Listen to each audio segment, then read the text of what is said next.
ஊடகங்கள்ல நாம் தமிழர் கட்சியை சேர்ந்தவர்கள் கூண்டோடு போனாங்க. என்ன கூண்டு? கோழி குண்டா புலி குண்டா? கூண்டு எதுக்கு எடுத்துட்டு போனாங்க? கூண்டோடு போனாங்களாம். ஊடகங்கள்ல கட்டமைப்பது நாம் தமிழர் கட்சி கூடாரம் காலியாகி கொண்டிருக்கிறது, எல்லாரும் வெளியேறாங்க என்பது போல காட்டுது. 4 பேர் வெளில போனா 400 பேர் உள்ள வராண்டா. நீ 4 பேர் வெளில போன செய்தியா போடுற, 400 பேர் உள்ள வரத போட மாட்டேங்கிற. ஒரு தொகுதி செயலர் போனா அந்த இடத்துக்கு 3 பேர் போட்டி போடுறேன். ஒரு மாவட்டத்தில் போனா அதுக்கப்புறம் 4 பேர் போட்டி போடுறேன். கட்சி வளர்ந்து கொண்டிருக்கிறது. எதை கேட்டாலும் ஏதாவது காரணம் சொல்றது. நாங்க பாஜக வலிமை எதுக்கிறோம். எங்க இருக்கிற? நாங்க பாஜகவுக்கு அழுத்தம் கொடுத்து கொண்டிருக்கோம். அப்படியா? என்ன அழுத்தம் கொடுத்தீங்க? முதல்ல காலுக்கு அழுத்தம் கொடுத்தோம், அப்புறம் கைக்கு அழுத்தம் கொடுத்தோம், அப்புறம் முதுகுக்கு அழுத்தம் கொடுப்போம். ஆட்சி நடக்குதா? நாடகம் நடக்குதா? இந்த மாதிரி ஒரு கேவலம் கட்ட கேடு கட்ட ஆட்சி நிர்வாகம் எங்கேயா நடக்குமா? எங்கேயாவது?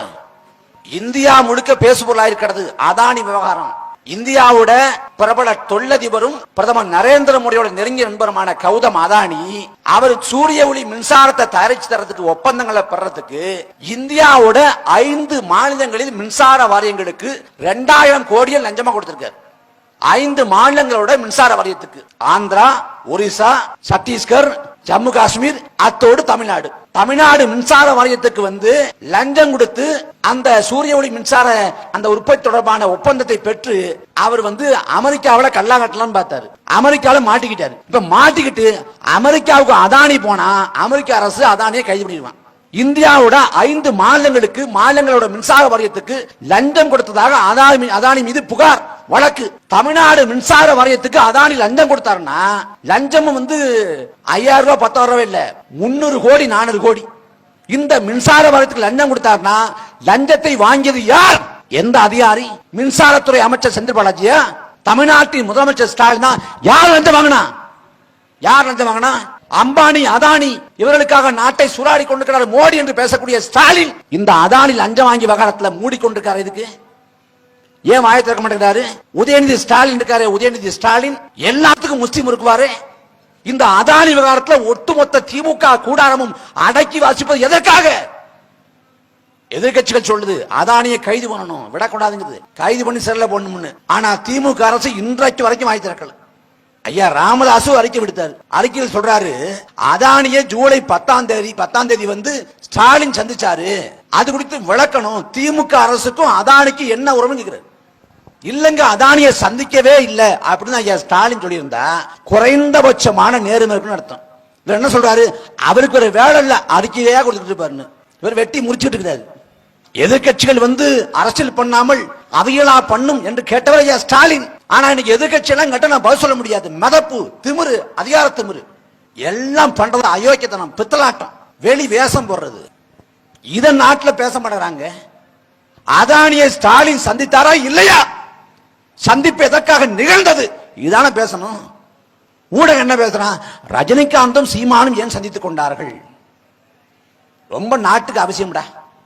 ரஜினிகாந்தோட படத்துக்கு அண்ணா வாழ்த்து சொன்னாங்க. ரஜினிகாந்த் சந்திக்க பிரியப்பட்டாரு, சந்திச்சாங்க, பேசினாங்க, முடிஞ்சு போச்சு. அதோட முடிஞ்சு போச்சு. ஆனா அந்த சந்திப்புக்கு உள்ளாக்கம் கற்பிச்சு அதுக்கு ஒரு அரசியல் சாயம் பூசி இதை பேசுபொருள் ஆக்குறான். ஆனா அதானியும் ஸ்டாலினும் சந்தித்துக் கொண்டதை ஒருபோதும் பேச மாட்டேன். இந்திய பெருநிலத்திலேயே நாம் தமிழர் கட்சி ஏற்படுத்திய தாக்கத்தை எந்த கட்சி ஏற்படுத்தல. இந்த நடைபெற்று முடிஞ்ச 2024 பார்லிமெண்ட் தேர்தலில் காங்கிரஸ் வேண்டாம் பாஜக வேண்டாங்கிற நிலைப்பாட்டை எடுத்த அத்தனை கட்சிகளும் தோற்று போயிருக்கிறது, வளரல. தெலுங்கானாவில் சந்திரசேகர் ராவ், உத்தரப்பிரதேசத்தில் மாயாவதி எல்லாரும் வளர்ச்சி அடையல, விழுந்துட்டாங்க. ஆனால் காங்கிரஸ் வேண்டாம் பாஜக வேண்டாங்கிற நிலைப்பாட்டை எடுத்த நாம் தமிழர் கட்சி வளர்ந்து 8.2 விழுக்காட்டு வாக்கை பெற்று மாநில கட்சியாக அங்கீகரிக்கப்பட்டிருக்கிறது. அசாத்தியம். பொதுக்கூட்டம் நிலைமை தெரியுமில்ல. நாம் தமிழர் கட்சியோட பொதுக்கூட்டம் முடியுதா, மாநாடு முடியுதா, முடிஞ்ச உடனே உறவு எல்லாம் நாக்கால் எடுத்து அடிக்க வைப்பாங்க.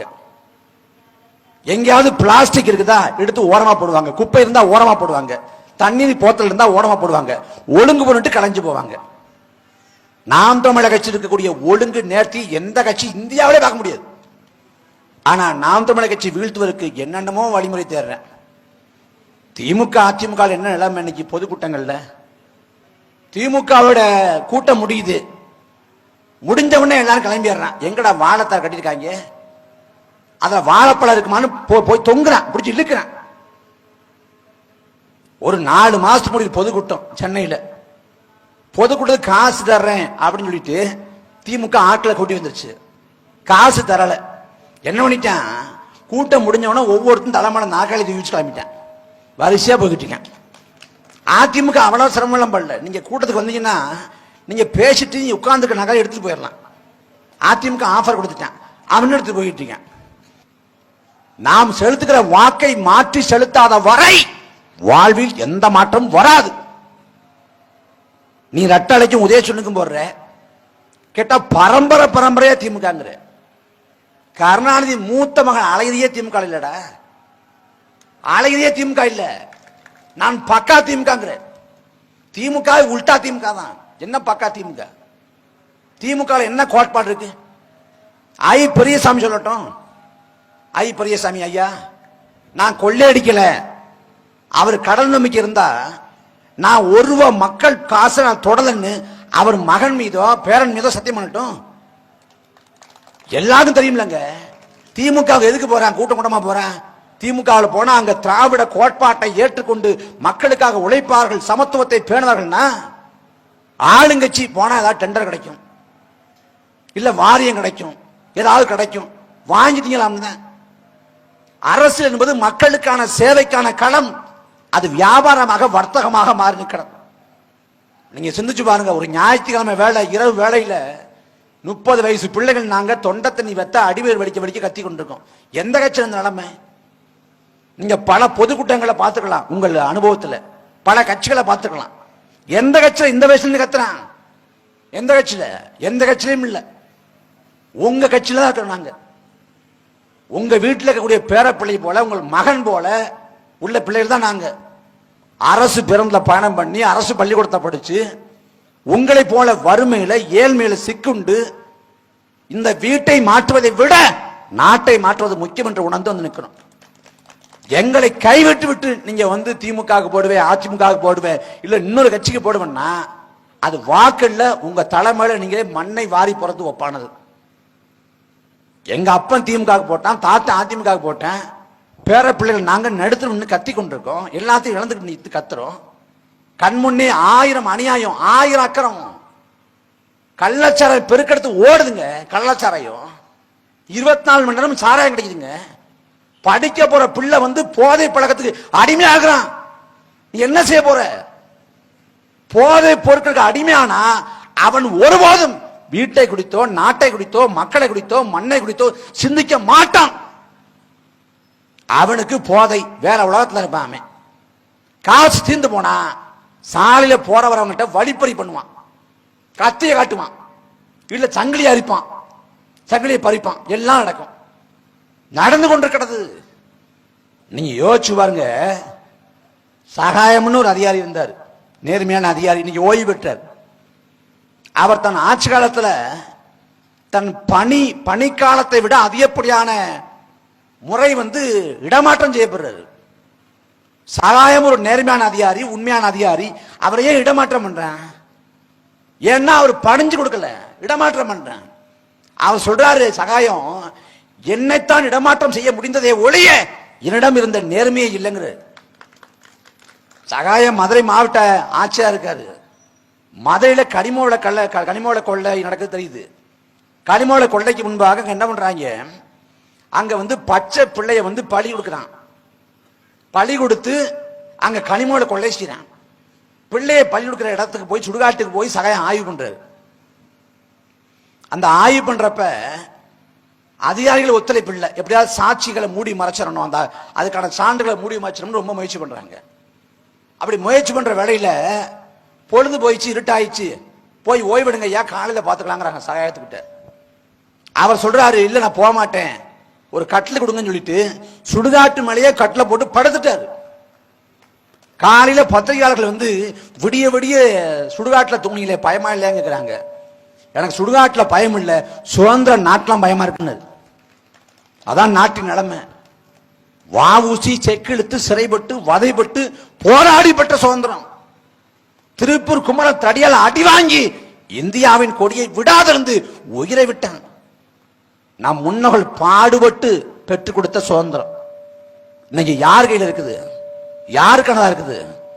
70 ஆண்டுகள சுதந்திர இந்தியா அடித்தட்டு உழைக்கும் மக்கள் இன்னைக்கு வரைக்கும் அல்லாடி கொண்டிருக்கேன் அடிப்படை உரிமைகளுக்கு. அப்ப தேர்தல் என்பது, அரசியல் என்பது சந்தையாக மாறி போனது.